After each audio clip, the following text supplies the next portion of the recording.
If you are interested in starting your own podcast, we use Buzzsprout because it is simple and easy to use. Buzzsprout can get your show listed on every major platform while giving you the resources for a great podcast website, audio players that can drop into other websites, detailed analytics to see how people are listening to your podcast, and tools to promote your episodes. Podcasting isn't hard when you have the right partners, and that is why over 100,000 podcasters are already subscribed to Buzzsprout to get their message out to the world. Following the link in our episode descriptions lets Buzzsprout know that we sent you. So in return, you will receive a $20 Amazon gift card from Buzzsprout while signing up for a paid plan. Most importantly, every subscription through our link is always appreciated and helps support our show so we can continue delivering the quality content that you guys listen to. That being said, back to the show.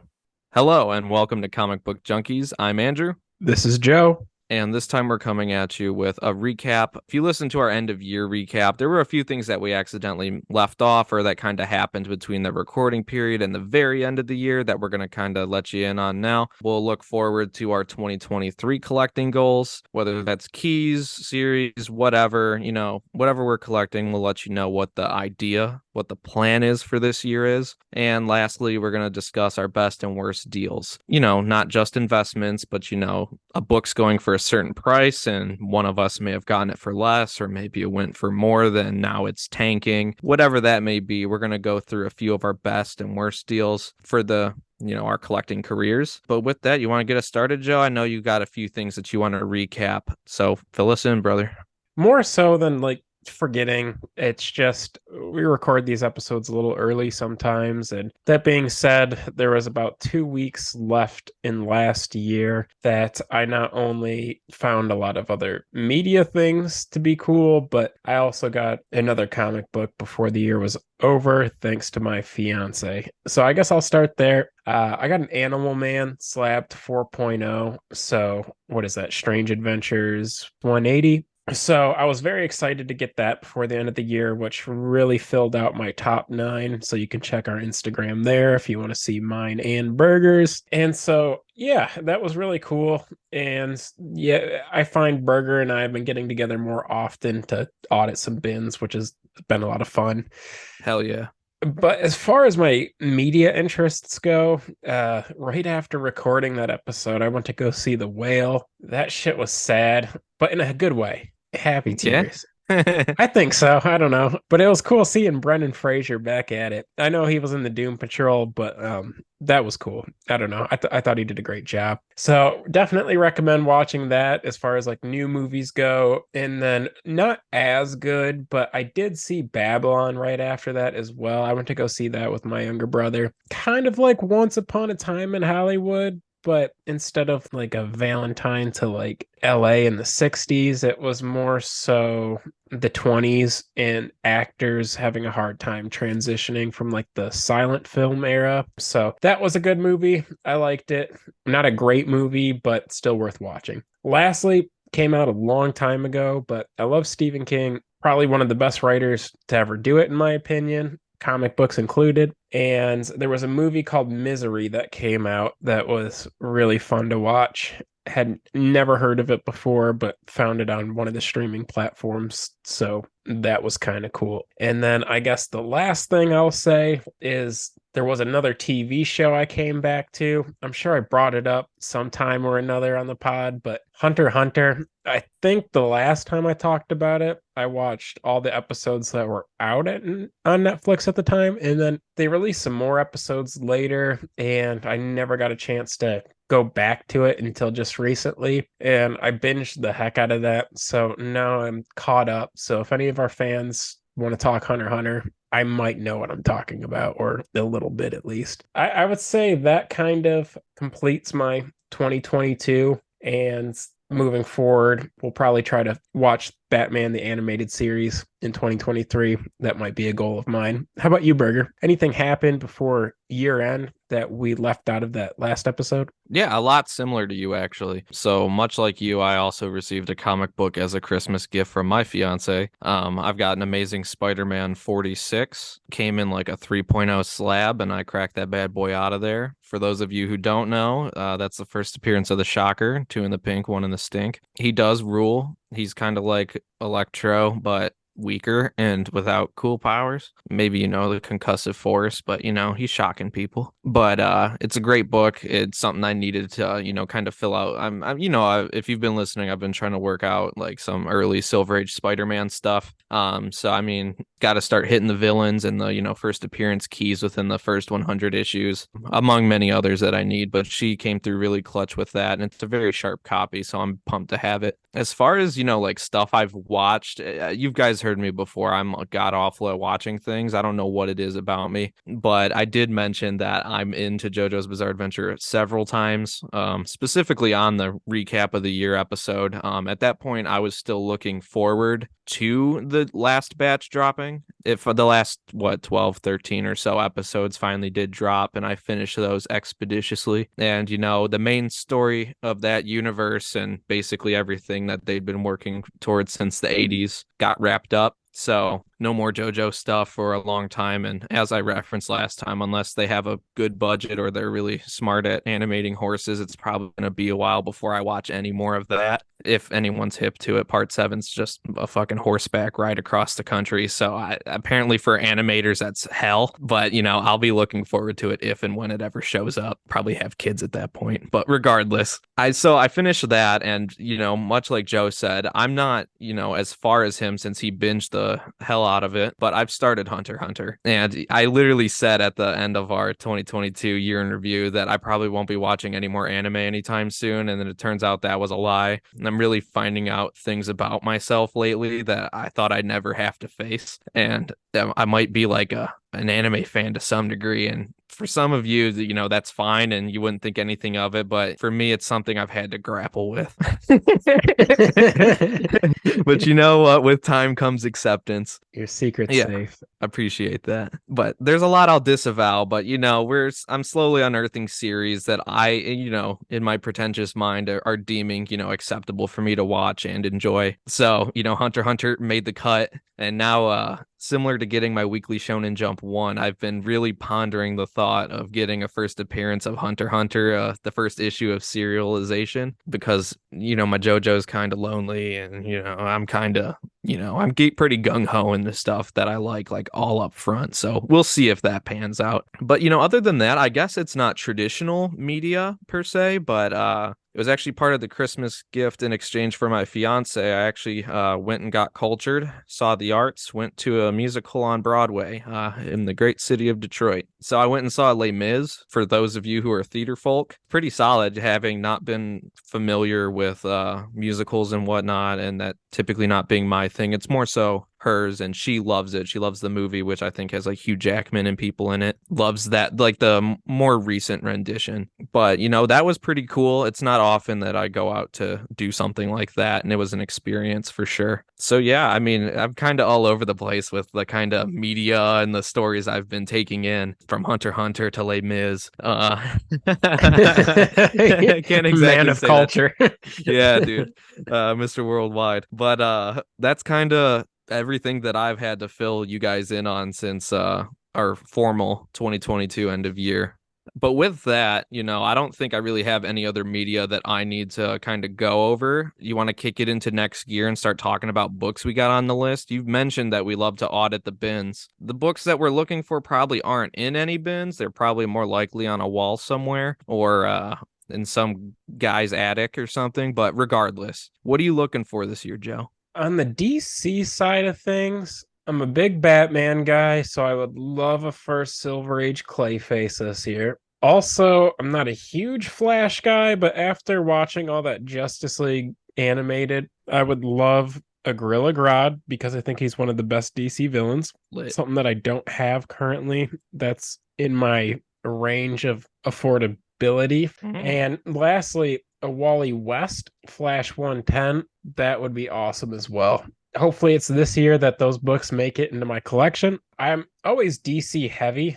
I don't have a lot of like big expectations for 2023 when it comes to Marvel, but I am definitely interested in a Daredevil issue 7, the first red costume. I would love the premiere issues too. I already have the Submariner issue 1. Captain would be cool, and so would the Incredible Hulk. But in that same breath, I'm also getting married this year, so I'm gonna try not to go as hard this year.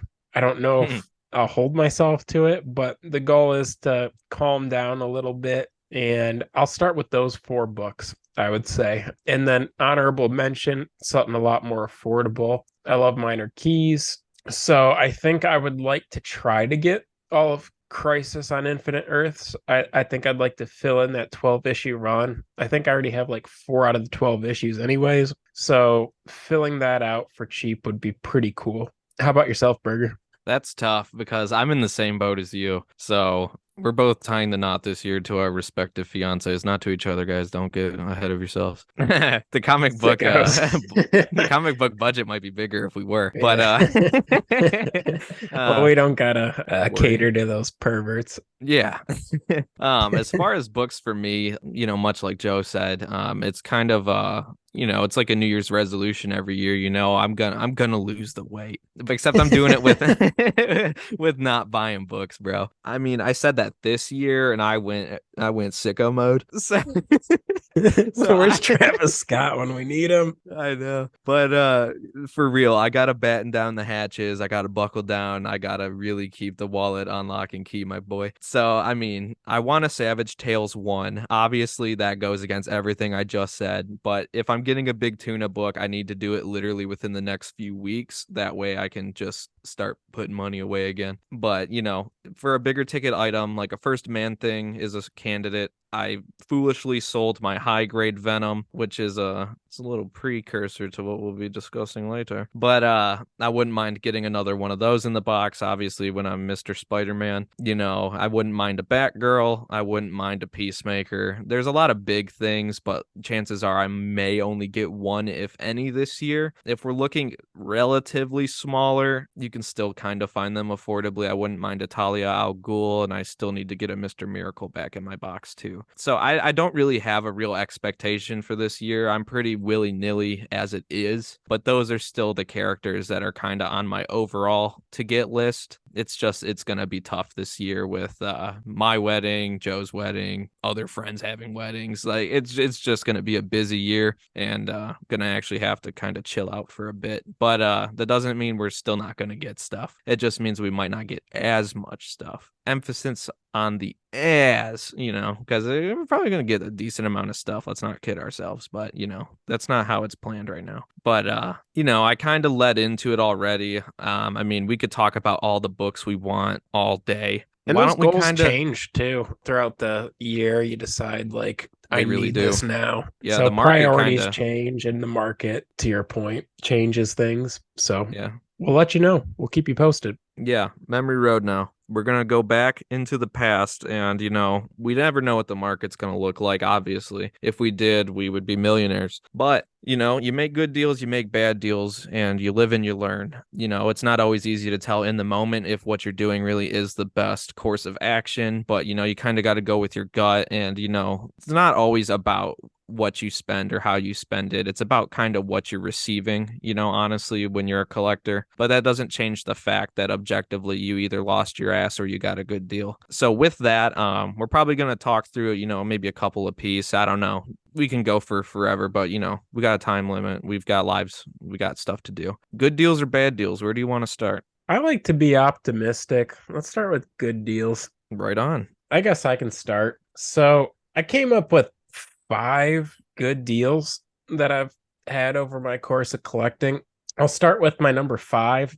Forever People issue 1. It's the first full appearance of Darkseid. It's the 3rd overall appearance. First app of the Forever People, first app of the Mother Box. So what made this list worthy, because it's not a super expensive book, is that I found it in a comic book store in like the dollar bin area, and it was not even priced out. So when I took it to the counter, I asked what he wanted for the book, and he just like $10 sound cool. Now, granted, it's like a little faded, but Not otherwise it's much. pretty clean. And yeah, I mean, $10 for that book all day long. That's a good deal. That is a good So deal. my number four would probably be my Amazing Spider-Man issue 50, first appearance of Kingpin. I remember going to a new comic book store with Juan, and we bought every single one of their key issues. And I forgot what they wanted for the Kingpin. A little water damage on the front cover, but complete and attached, and presents pretty nicely still. And I asked if he would do 200 for it, and they said yes. So I don't really see anybody getting in on a Kingpin for 200 these days. So it's a book I've always wanted, and that was kind of a cool find. And later we found out that that place actually went out of business. So hopefully Juan and I didn't rip him off too bad, but it was a pretty good deal. Moving to my number three, we already talked about this on the pod. I think when we had Juan on as a guest, a lot of my good deals seem to happen with him. He might be a good luck charm because he's kind of what inspired me to get invested in the hobby. But when I got my Green Lantern 16 and my Green Lantern issue 5, which was my first app and origin of Hector Hammond, I couldn't have paid. I might have said on the last episode, or the episode that we were talking about this in the past, I don't think I paid more than 250 for both of those things. And both are like 5.0 or higher. Granted, they're raw, but man, I just don't see that happening, especially that Star Sapphire fetches pretty good money in high grade. So that was another opportunity where the books weren't priced yet. And so the seller was a lot more generous at the point of sale. So that for sure made my list. My number two is my Greatest Adventure 80, first appearance and origin of the Doom Patrol. So that includes like first Chief, first Elastic Girl, first Negative Man. So a lot of good stuff in that book, a lot of first appearances. And I think they wanted like $95 for it, and they said they just got it in, and I had the nerve to ask them if they would do 80 for it, and they said yes. And it's complete, it's attached, it presents well.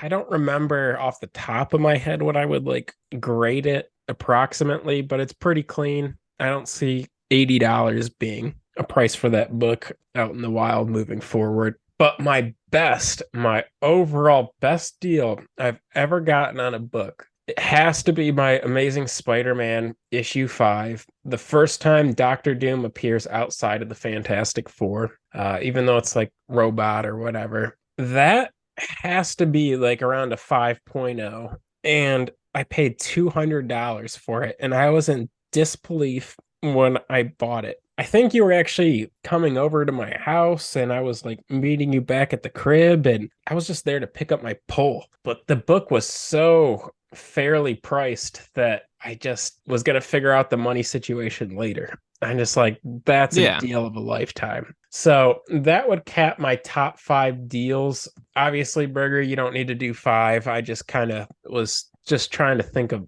anything and everything. Yeah. Quick honorable mention, though, it's not a deal because I didn't pay for it, but some lady came to my work.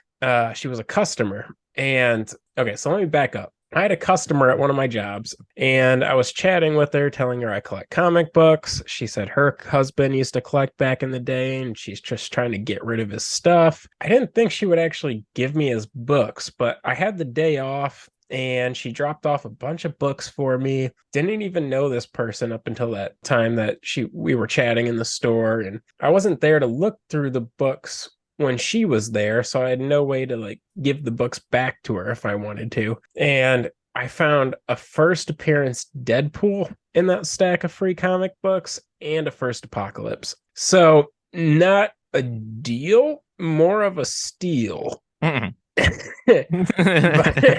And that's my top 5. What about you, Burger? That's awesome. I mean, shoot, I don't even know because everything was a good deal if you bought it long enough ago. So I guess I'm just gonna go down memory lane again and just kind of I'll just look through a few of my books here and kind of let you know. Now, bear with me as I don't have exact figures for those interested, but trust me, in the ballpark, I'm not fibbing. Like, I do know approximately what they went for. So a lot of these were back in the day when I was a trader more than anything. I've never really been much of a seller. I've always been a buyer, an occasional trader. So I went to my local comic shop a long time ago. It's actually for a book that Joe has on his 2023 goals list. So they had an issue of Flash 123 as well as an issue of Flash 110. Back then, the Flash 123 was about 275 they were asking, and it was nice. And then they had an issue of Flash issue 110, which it has a little bit of like chipping out of like the cover in places. But overall, I mean, for the money, it's complete, it's attached, and it presents fairly well. Nothing majorly wrong with it other than the chipping on the cover. I don't even recall what I traded. That tells you it wasn't very good. And, I probably paid out of pocket about like $100-ish, like literally like 110, just like the issue. So I felt ecstatic. And even then, he wasn't sure that he wanted to go ahead with a trade and purchase on that one, but he did end up allowing that. So obviously I was hyped because I just knew back then, like if it was feasible to get my hands on it in any type of way, I should do it now because it's a good local shop, but there's not always Silver Age DC keys there of that stature. So I'm glad I did that. At the same store, I paid $180 flat for an Amazing Spider-Man 129, a first appearance of the Punisher. I went in there with she was at the time my girlfriend, my fiance Jazz, and we drove. That's when I lived about 20 minutes away from the shop. We drove all the way out there, which all the way is like a stretch. It's not that far. But we got out there. I didn't have a credit card at the time. I was basically a cash only guy, real old school. And I did have a checkbook, but it's not like I carried it around on me. What the fuck was I going to do? You were Slip a it in. cash only guy? Yeah. Yeah, I use a credit card quite a bit more now than I ever thought I would. But I didn't have the card then though. So I had to go in there within like a second of walking in and looking at what they had. It was in the top right corner of their books they got in. I says, "Can I see that?" And I was like, "What's the price?" And it said 180, and I instantly went into like business mode. And I told them, I was like, "Look, I have the money. Hold on to it. I'm gonna go home and I'm gonna come back." So I literally drove 20 minutes home right after getting there, and 20 minutes back after grabbing the checkbook. Wrote them a check, and then immediately left again. So it's like a good hour worth of driving, but I would say it was well worth it in order to get a first Punisher. And this thing's not super high grade or anything. I think it's got like a page. It's complete, but like one page is like loose from the staple, so it just kind of sits within the book. It's got a little bit of scrunching at the bottom, but other than that, I mean, you couldn't get a 0.5 for $180 nowadays. So I feel pretty good about that one.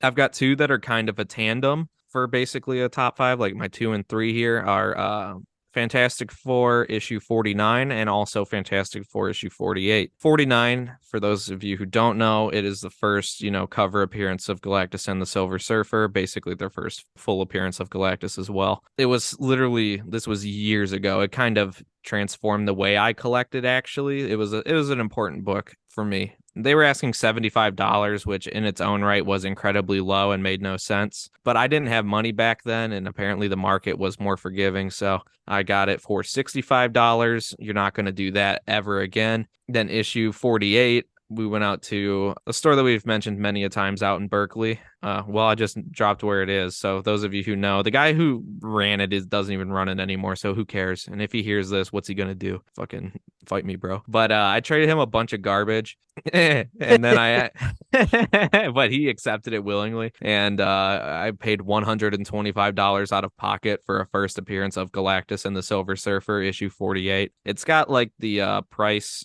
partially scratched out, and it's got a chip out of the top of the cover right above where it says the word magazine. But literally, other than that, it is perfectly fine, and I don't care. And for my last book, Giant Size X-Men issue 1, I won it on eBay. It's pretty tanned and faded. Not to the point where you can't still see the original coloring, but it does have that. And then it does have a few extra staples in it, but I got it for about $130. And, even in this condition now, we're talking closer to $1,000. So I would reckon that that's a pretty good deal. And you know what? That's our good deals. I'm going to get into the bad deals, and I'll just finish off for myself here. I really only have one where I truly lost my ass, and I'll share this with you guys now. You're going to be in disbelief that this is what I did, but let's see. I went into that same comic shop where I get all the cool stuff. They had a first appearance of the Mirror Master, Flash 105. I says, ooh, gotta have that. They're charging over $700-800 for it. I don't have $700-800 to spend on a comic book. And this is before the market blew up the way it did. Hulk 180, gone. Mr. Miracle and First Big Barda, gone. Venom, gone. A bunch of other cool shit, all gone. I can't Swamp even Thing remember. too, right? That one was missing the first page, so I didn't care because I upgraded my Swamp Thing after the fact. That was like a 0.5 Swamp Thing technically. So yeah, that's also gone. So yeah, they literally got a treasure trove of goodies, like shit that I would love to have in my box still. But it's just a matter of finding a Mirror Master in person, and also just being a Flash guy. I bit the bullet and did what I thought I had to do. I'm not upset by it, but I can obviously look back in hindsight and see where mistakes were made. So I did technically lose my ass on it, but I'm not terribly upset. How about you, Joe? Yeah, I find when you trade up, you do got to take a little bit of a hit just because you're not Yeah. paying all of it up front, right? But I'm proud to say I haven't had too many bad deals myself. So the Yeah. list is short. I'll start with The Preacher issue 1, first app, Jesse Custer. It was like a 9.4 CGC. The guy wanted like $120 for it. Now, I don't regret it. Even if it has depreciated a little bit, it's still super clean and a big PC book. So, all good. Aquaman issue 35, first app Black Mana, second app Ocean Master. I think I paid around $300 for that book. When I bought it, I didn't realize there was a big old stamp on the front cover, so that kind of sucked. Otherwise, it's a clean book, but I feel like I paid a lot for a raw copy, and it hasn't really appreciated. So there's that. That was more poor timing on my part, but whatever. But top 3 worst deals I've had. I bought a Batman issue 1 from volume 2 of the New 52, which is the first cameo app of the Court of Owls and first cameo app of Harper Row. I bought that book for cover when it came out, but it was a second printing, and I loved the series so much. It's part of what got me into collecting that when I went to a comic book store and found a near mint copy for like $130, I didn't mind paying that. And that was a lot of money for me back then because I was in school. But the book has since depreciated a lot because most people consider issue 6 to be the first full appearance of Court of Owls and issue 7 to be the first full app of Harper Row. In addition to that, the New 52 is scrapped. And the series got a third volume in around 2016, which also didn't help the value of that book. I see raw copies all the time for like $50 in comic book stores. So you live and you learn. That being said, my 2 worst deals, Justice League of America issue 9. So got this for store credit, so I'm not too mad. But I did burn like $70 in store credit for this book to find out it was incomplete when I put it on the trading block towards my Supergirl. Also, Justice League of America issue 2. I remember a store had one behind the counter and wanted somewhere between 150 to 180 for it, and figured it would be a long time before I get my mitts on an issue 1. By the way, I have an issue 1 now, so I shouldn't have had like a scarcity mindset there. But I also used that book as trade-in towards my first app Supergirl to find out that was also missing pages, and I got both of those books from the same store. So because I bought them at the same place, I was so upset with that comic book store for a long time because I burned like 70 in store credit and like at least 150 out of pocket for 2 books that were incomplete. And those would have been like kind of what they were worth at the time if they were complete and raw, not being like super high grade, but enough where it's complete and attached and presents well. So those 2 were my worst deals. ever in my collecting history. Both Justice League books. Totally wish I would have flipped through the pages before I purchased them. So I got to take a little bit of accountability on my part. And again, kind of like your trade up situation, at least I did get a Supergirl out of the deal. So that being said, that recaps my worst deals ever. You live and you learn, brother. But with that, you know, that's it, guys and gals. That's the episode. You know where to find us. CBJ Pod on Instagram, CBJ Podcast on Facebook, or go on the internet and type in Comic Book Junkies. And, you know, for that extra little bit of, you know, being specific, Comic Book Junkies Podcast. We're on YouTube. We're everywhere you listen to podcasts. Rate, review, subscribe. I know that's what like every influencer says. We're not really hardos like that, but it does help the podcast get found. And that's, you know, ultimately what we're about. We just want to find more friends to talk comics with. But, you know, other than that, we always like to let you in on what we're coming at you with next time. And while the plan is not 100% solidified, we have a couple different options, and both of them are big silly. We have something in mind. We'll see how feasible it is. I think you guys will enjoy it very much, actually. It's a hidden relic from the CBJ vaults. But if that does not come to fruition, don't worry. We have an excellent backup plan, which will be kind of in the same vein. So either way, you won't be disappointed. Just make sure to stay tuned and listen to the podcast. You know us. We'll be dropping Wednesday morning. You'll see us in your feed. You'll be smiling. You'll be in awe of like, oh my God, I get to listen to this. And remember, even though you were born too late to explore new lands, too early to explore the vastness of space, you were born right now, which is the perfect time to be a fan of Comic Book Junkies. This is the only time that you'll coexist with this, and you should feel lucky. But you know, with that, we're really lucky to have you all as listeners, and we'll have to catch you next time. Later. Later, guys.